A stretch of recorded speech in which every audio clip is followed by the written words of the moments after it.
பிரச்சனை என்ன? மனிதர்களோடு என்ன பிரச்சனை? பிரச்சனை என்னவென்றால் மனிதர்கள் பாவம் செய்யக்கூடியவர்கள். ஆம், மேலும் மேலும் மனிதர்கள் பாவம் செய்யக்கூடியவர்கள்.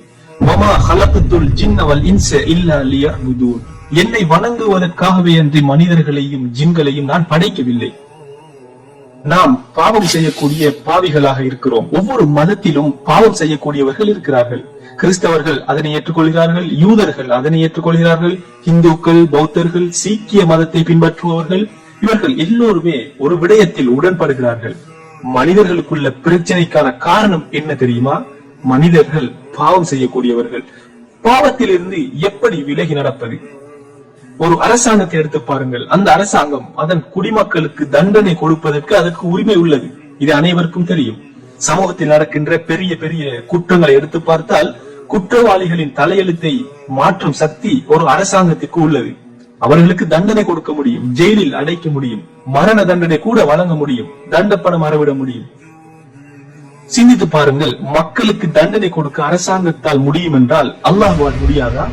சுவர்க்க நரகத்தை பூமியை படைத்த அல்லாஹ்வால் அவனது அடிமைகளாகிய மனிதர்களை தண்டிக்க முடியும். இதனால் தான் நபி ஸல்லல்லாஹு அலைஹி வஸல்லம் அவர்கள் சொன்னார்கள், அல்லாஹ் பின்வருமாறு சொல்கிறான், யா இபாதி குல்லுக்கும் பால்லும் இல்லா மன் ஹதைதா ஃபஸ்தஹ்தூனி வ அன அஹ்திக்கும். எனது அடியார்களே, எனது அடியார்களே, உங்களில் எல்லோரும் வழி தவறக்கூடியவர்கள். எனவே என்னிடம் கேளுங்கள், நான் உங்களுக்கு வழிகாட்டுவேன். ஒரு நாளைக்கு குறைந்தது 17 தடவைகள் நாம் அல்லாஹ்விடம் கேட்கிறோம், இஹ்தினஸ் ஸிராத்தல் முஸ்தகீம். அல்லாஹ்வே எனக்கு நேரான வழியை காட்டுவாயாக. ஏன்? நம்மில் சிலர் வழி தவறிவிட்ட காரணத்தினாலா? இல்லை, நாம் அனைவரும் வழி தவறக்கூடியவர்கள். மனிதன் பாவம் செய்வதுதான் மனிதனுக்குள்ள மிகப்பெரிய பிரச்சனை. எப்படி இந்த பாவங்களில் இருந்து நாம் தவிர்த்து வாழ போகிறோம்? நபி ஸல்லல்லாஹு அலைஹி வஸல்லம் அவர்கள் ஒரு முக்கியமான விடயத்தை நமக்கு சொல்லி தந்திருக்கிறார்கள். மன் ஸாம ரமதான ஈமானன் வஹ்திஸாபன் குஃபிர லஹு மா தகத்தம மின் தன்பி. யார் ரமலான் மாதத்தில் நம்பிக்கையோடும் அல்லாஹ் பாவங்களை மன்னிப்பான் என்ற உணர்வோடும் நோன்பு நோட்பாரோ அவரது பாவங்களை அல்லாஹ் மன்னித்து விடுவான். இதனால் தான் நாம் கோடை காலங்களிலும் வெயில் அதிகமாக இருந்தாலும் உஷ்ணம் அதிகமாக இருந்தாலும் அந்த சூட்டையும் பொருட்படுத்தாமல் ஒரு சொட்டு தண்ணீர் கூட குடிக்காமல் நோன்பை நோட்டுக் கொண்டிருப்போம். ஏன் அப்படி செய்கிறோம்? ஏனென்றால் நம்முடைய பாவங்களை மன்னிப்பதாக அல்லாஹ் கூறியிருக்கிறான். ரமலான் மாதம் ஒரு மகத்துவமான கண்ணியமான ஒரு மாதம். இந்த மாதத்தில் அல்லாஹ் எமது பாவங்களை மன்னிப்பதாக கூறியிருந்தாலும் ஒரு சில முஸ்லிம்கள் நோன்பு நோட்க முடியுமாக இருந்தும், நோன்பு நோட்பதற்கு சக்தி இருந்தும் அவர்கள் நோன்பு நோட்காமல் மேலும் மேலும் பாவங்களில் மூளை காலத்தை வீணடிக்கிறார்கள். அதனால் தான் சொல்கிறோம், மனிதர்களாகிய நாம் பாவிகள், பாவம் செய்யக்கூடியவர்கள். நபி ஸல்லல்லாஹு அலைஹி வஸல்லம் அவர்கள் கூறினார்கள், மன் காம ரமலான், மன் காம ரமலான். யாரெல்லாம் எழுந்து நின்று வணங்குவார்களோ, யாரெல்லாம் எழுந்து நின்று வணங்குவார்களோ. ஃபர்தான தொழுகைகளை மட்டுமா இது குறிக்கிறது? இல்லை, இல்லை. நாம் ஃபஜ்ர் தொழுகை பற்றி சொல்லவில்லை, லுஹர் தொழுகை பற்றி சொல்லவில்லை, அஸர், மக்ரிப், இஷா என்று நாம் தொழக்கூடிய அடிப்படையான தொழுகைகளை பற்றி நான் இங்கு சொல்லவில்லை. மாறாக ஸலாத்து தராவீஹ், தஹஜ்ஜுத் தொழுதல், இது பற்றி தான் நான் இங்கு பேசிக் கொண்டிருக்கிறேன். யாரெல்லாம் மேலதிகமாக தொழக்கூடிய தொழுகைகளை ரமலான் மாதம் முழுக்க நின்று தொழுவார்களோ அவர்களது பாவங்களை அல்லாஹ் மன்னிக்கிறார். மனிதன் ஒரு பாவியாகத்தான் இருப்பான். அதனால் தான் நபி அவர்கள் இன்னும் மேலதிகமாக சொன்னார்கள், மன் காம லைலத்துல் கத்ரி ஈமானன் வஹ்திஸாபன் குஃபிர லஹு மா தகத்தம மின் தன்பி. யாரெல்லாம் லைலத்துல் கத்ர் இரவில், அதாவது ரமலானின் கடைசி 10 நாட்களில் உள்ள இரவுகளில் நின்று வணங்கி தொழுவாரோ அவரது முன்பாவங்கள் மன்னிக்கப்படும். ரமலானின் கடைசி 10 இரவுகளில் நின்று வணங்குவதின் பெருமதி, வெகுமதி என்ன தெரியுமா? பாவங்கள் அனைத்தும் மன்னிக்கப்படுகின்றன. ஒரு ஹதீஸ் இருக்கிறது, கவனமாக பாருங்கள். லவ் லம் துத்னிபு, நீங்கள் பாவமே செய்யாதவர்களாக இருந்தால் அல்லாஹ் உங்களை அழித்து விட்டு பாவம் செய்யக்கூடியவர்களை கொண்டு வருவார். அவர்கள் செய்த பாவங்களுக்காக அல்லாஹ்விடம் பாவ மன்னிப்பு தேடுவார்கள், அல்லாஹ் அவர்களை மன்னிப்பார். லவ் லம் துத்னிபு, லவ் லம் துத்னிபு.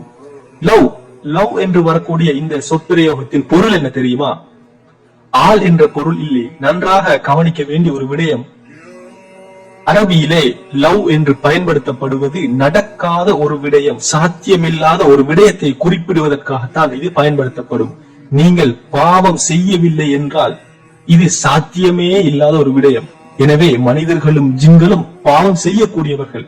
எமது தந்தை ஆதம் அலைஹிஸ்ஸலாத்து வஸ்ஸலாம் அவர்களை எடுத்து பாருங்கள். வகுல்னா யா ஆதம் உஸ்குன் அன்த வஸௌஜுகல் ஜன்னah வகுலா மின்ஹா ரகதன் ஹைது ஷி'துமா வலா தக்ரபா ஹாதிஹி ஷஜரத ஃபதகூனா மினல் ஸாலிமீன்.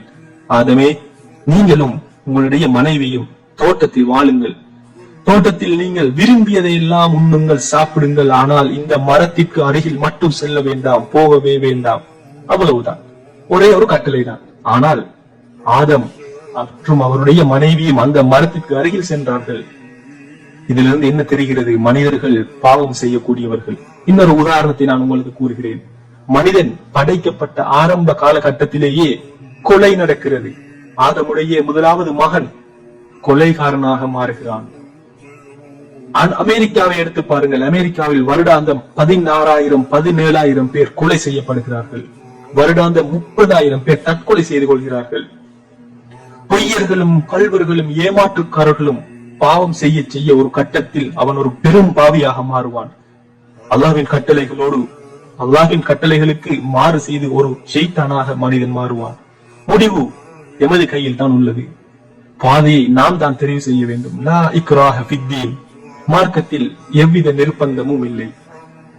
அல்லாஹ் தஆலா நினைத்திருந்தால் எல்லோரும் முஸ்லிம்களாகவே உலகில் பிறந்திருக்க முடியும். ஆனால் அல்லாஹ்வின் திட்டம் அதுவல்ல.